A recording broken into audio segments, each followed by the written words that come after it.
Okay, welcome to part 11. We are finished with the stove, and that's what she looks like.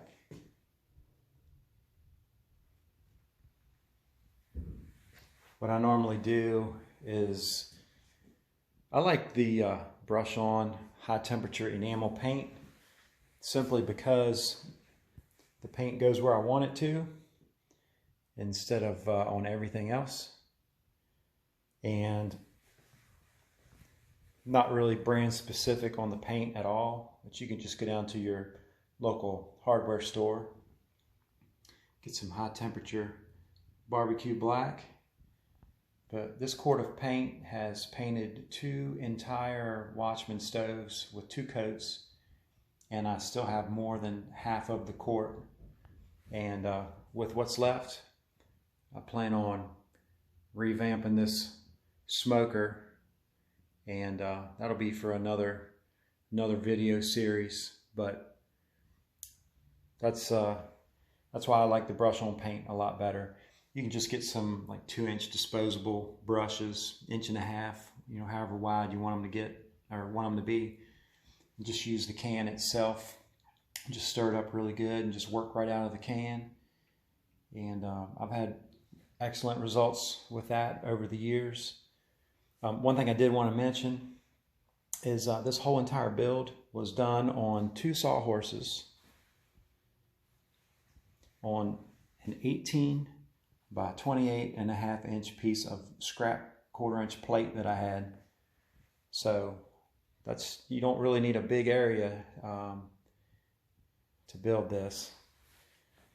I did use an 80 grit flap wheel to remove any kind of weld spatter before I started painting.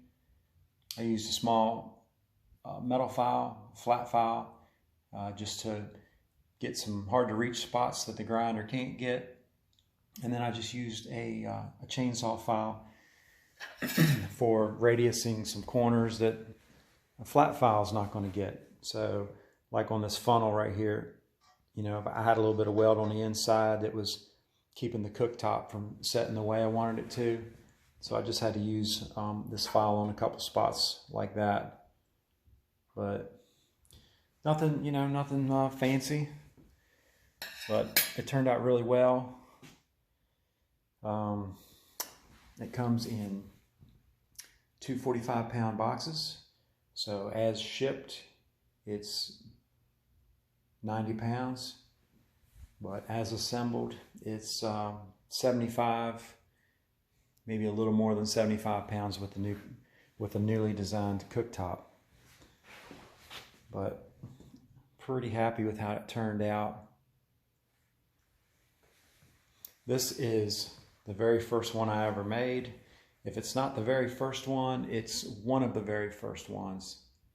So I would say it's stove number 1.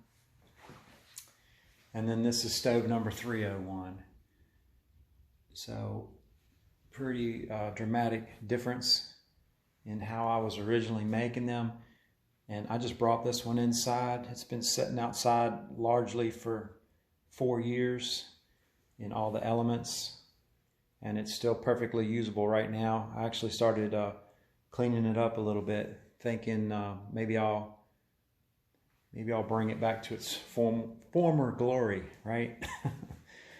So, and it just has regular expanded metal on the bottom, and so now you can see all of them have this 3/16 304 stainless cold grate in the bottom.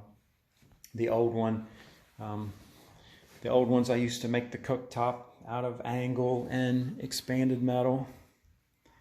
And before I could find any handles, I was just cutting these off of like brand new chipping hammers, which is kind of wasteful, I know, but hey, I had a bunch of them, so hey, sometimes you gotta make do with what you have, right? As you can see, the height of them's pretty much the same. And again, this video really isn't about this number 1 stove, but I already have it sitting here, so you can see there's a pretty dramatic difference, right? So stove number 1 has a 12 by 12 cooking surface, and now they have a 14 by 14 cooking surface, and it really measures 15 by 15 with the newly designed stainless top. And this top, it's 3/16 thick, 304, all stainless, all one piece, laser cut. Just, I mean, the quality is something something to see compared to all these original hand cut parts. But yeah, Winchester Metals, they really knocked these stoves out of the park. They you can buy it already assembled, already painted, or you can go the kit route, which is pretty awesome. So if you got a welder and you got some time, you got a small little space to work, couple evenings, couple weekends, taking your time, however you want to do it, you come up with a pretty nice little stove. So anyway, thanks for following along. I'm trying to get it back together down here, and these couple little projects have really brought me back to life, I guess. But I need to dress this little guy up a little bit. This firebox alone weighs like 500 pounds. But then here's another idea that I'm going to work on, that a friend of mine gave me a really good idea on, that he might not even know it yet, but that's just an old manual ratchet mechanism from a JD squared bender that I used to have. But anyway, I'm drifting again. All right, so thanks for following along. And stay tuned. We have some really good videos coming. It's all new material because all my old stuff got nuked on purpose. I did it. But anyway, we're going to get back to good. And thanks for watching. Hope you guys are having a great day. Talk to you soon.